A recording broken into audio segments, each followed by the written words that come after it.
entremos de lleno y ya le quiero dar con anticipación la noticia de que vamos a leer bastantes citas de algunos libros académicos, porque creo que es necesario hacerlo y queremos darles a ustedes las herramientas para poder dar razón de la esperanza que hay en nosotros, como dice Primera Pedro 3:15.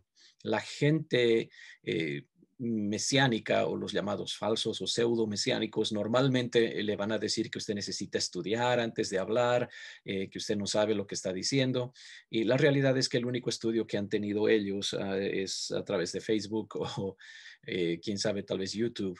Entonces, estamos dándole lo que los verdaderos eruditos, tanto judíos como cristianos, dicen al respecto.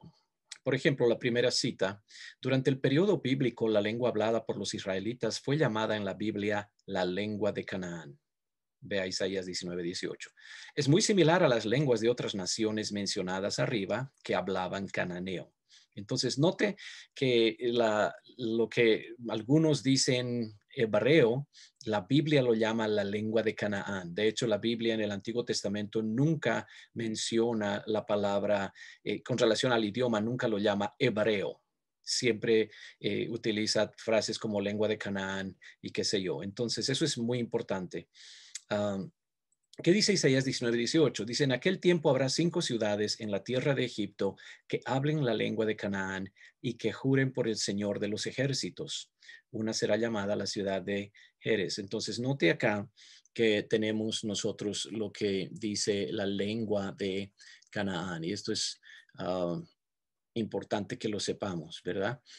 Y ahí lo tiene. Entonces usted tiene la cita bíblica y usted tiene también la página, el volumen donde exactamente está la información que estamos haciendo referencia. Entonces creo que esto es bastante importante y créalo o no, me ha costado bastantes horas de buscar las referencias y copiarlas y todo eso, pero creo que vale la pena para nuestros estudiantes y usted sabe que estamos acá para servirles a ustedes. Entonces me siento tranquilo de haberlo hecho de esa manera. Y bendecido de poder hablar al respecto. Bueno, habíamos hablado acerca de la dispersión, que fue, bueno, Israel, el reino del norte primero por Asiria y después el reino del sur, Judá, por Babilonia. Algunos habíamos hablado escapan a Egipto y qué sé yo, viven por 70 años, varias generaciones en Babilonia, ya pierden su idioma original, la lengua de Canaán o el hebreo, y luego regresan a Jerusalén. Y podemos ver nosotros de Persia, Babilonia, entonces hacen todo el camino de regreso para lo que es Samaria, Mizpah, Jerusalén y Belén, todos por ahí cerquita, ¿verdad? Um, entonces, cuando regresan, veíamos que habían cambiado varias cosas, ¿no? Y encontré una cita que me pareció bastante interesante, es de Jorge A. González en su libro Bosquejo de la Historia de Israel. Dice, entre las muchas cosas que hizo Esdras, leyó la Torá a la multitud del pueblo. El arameo había sido la lengua de los patriarcas. Escuche esto, los patriarcas normalmente en el judaísmo son Abraham, Isaac y Jacob. Dice, el arameo había sido la lengua de los patriarcas. ¿Y esto por qué? Porque venían de Ur de los caldeos. Acuérdese de esto. Abraham especialmente. Entonces, yo creo que él mantuvo esa lengua y la pasó a sus hijos, ¿verdad? De eso se trata esto. Mientras que el hebreo era una lengua cananea adquirida durante la conquista. Entonces, una vez que um, las tribus de Israel van y comienzan a conquistar lo que llamamos la Tierra Santa o la Tierra Prometida, entonces ahora adquieren ese hebreo que era una lengua cananea en realidad. Y luego continúa diciendo el señor González, pero el texto sagrado estaba en hebreo y ese ya era un idioma desconocido para el pueblo. Note que es para el pueblo que regresó de la cautividad en Babilonia. Así que Esdras tuvo que tener un grupo de traductores que lo vertieron al arameo, la lengua que hablaba el pueblo. Entonces, ¿qué pueblo hablaba la lengua aramea? Los que regresaron de Babilonia. Ahora, note que todavía en este punto faltan unos cuantos años, un par de siglos, para que Alejandro Magno conquiste toda la tierra y ponga un nuevo idioma para todos, ¿ok? Pero me pareció interesante que lo que nos dice es que comienzan con arameo, luego van a hebreo y regresan al arameo otra vez. Entonces, si vamos a hablar de una lengua sagrada, tal vez el arameo debería ser considerada la lengua sagrada. El problema es que el texto bíblico, que es un texto sagrado, no está en arameo, excepto por ciertas pequeñas porciones, que hablábamos del libro de Daniel, un versículo en Jeremías y un par de versículos en Esdras, Nehemías. Um, pero los pseudo-mesiánicos dicen que el hebreo es la lengua sagrada, ¿no? Entonces, para ellos, el hebreo manda, ¿no? Entonces, esta es la lengua sagrada. Ahora, cuando le digan eso, simplemente pida evidencia bíblica y le aseguro que si le tratan de dar una referencia al respecto, va a ser torcida. Es decir, le van a dar un significado que nadie, ningún comentarista le daría. ¿Okay? Entonces, cuando le den una referencia, lea el contexto para entender de qué está hablando. ¿Okay? Hay una referencia en sofonías que a veces les gusta utilizar, pero no tiene que ver con el idioma que la persona está hablando, sino que limpie sus labios de hablar cosas sucias y necedades y qué sé yo. Entonces, por eso le digo, es importante pedir evidencia bíblica y luego analizar la evidencia que nos den. Ahora, posiblemente esta idea de que el hebreo es una lengua sagrada viene de Babilonia, junto con el misticismo judío. Usted tal vez ha escuchado hablar de la Kabbalah, del Zohar, y estos libros y las prácticas que describen son rechazadas aún por muchos judíos, diciendo que no, eso no es lo original. Entonces, y lastimosamente algunos mesiánicos no saben la diferencia y se meten a todo eso, se meten a los escritos de los rabinos, que son posteriores al tiempo de Jesús y los apóstoles, comienzan a adquirir prácticas que son posteriores al Señor Jesucristo y los apóstoles y comienzan a utilizar estos libros que fueron, su génesis es Babilonia, no la Tierra Santa. Entonces ahí mismo podemos nosotros sospechar de que el paganismo babilónico tuvo que ver con la formación de esas creencias místicas. Ahora, algunos judíos recomiendan tener por lo menos 40 años de edad antes de ponerse a estudiar esto del misticismo judío, antes de leer el Zohar y comenzar a practicar la Kabbalah y qué sé yo. Entonces eso nos debería decir de que ¿qué pasaría entonces si alguien que es un jovencito comienza a leerlo? Pues ellos ven un peligro espiritual de alguna manera y por eso es que ponen esa fecha para decir, no, necesitamos a alguien que sea maduro y no solamente maduro, pero formado en las escrituras antes de que comiencen a meterse en ese misticismo judío. Mi recomendación es evitémoslo completamente, ¿ok? No necesitamos nada de eso. Ok.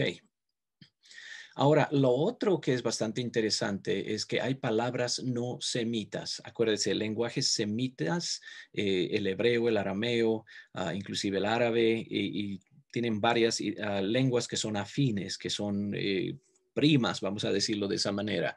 ¿Ok? De la misma manera que en nuestro medio podemos hablar de italiano, español, el de España, el castellano de las Américas, el portugués y aún el francés, que utilizan el mismo alfabeto y tienen palabras muy, muy similares, ¿verdad? Y a través del tiempo nosotros comenzamos a adquirir algunas palabras que vienen de otros idiomas y las adoptamos como si fueran nuestras.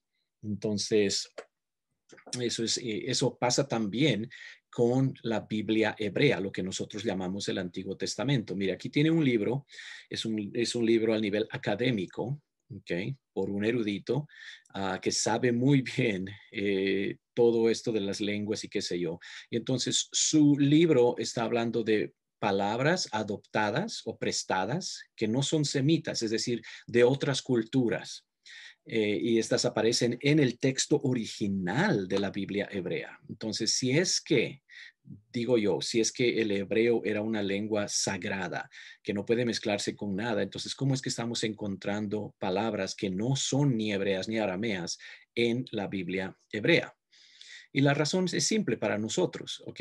Los idiomas son simplemente medios de comunicación. Lo hemos dicho varias veces, lo vamos a decir otra vez hoy, ¿ok? Entonces, cuando vemos nosotros que hay palabras, por ejemplo, la palabra para establo, para sandía, qué sé yo, la frase para decir pon atención y muchas otras que están ahí. Obviamente el libro es en inglés, pero todas estas palabras son, él las va a analizar en el libro y va a informarnos de dónde viene cada una de estas palabras, de dónde es que los escritores de la Biblia hebrea se han prestado estas palabras, ¿ok? Para decir, por ejemplo, tenemos nosotros acá, déjeme ver por acá, exacto. Aquí hay un tipo de pantalones y ahí tenemos una palabra que es un tipo de pantalones, no es original. Aquí tenemos un oficial filisteo, entonces esta palabra es filistea y la estamos copiando para utilizarla, para poder describirlo como debe ser, ¿verdad? Entonces tenemos ese tipo de situaciones. Uh, y hay bastantes, ¿ok?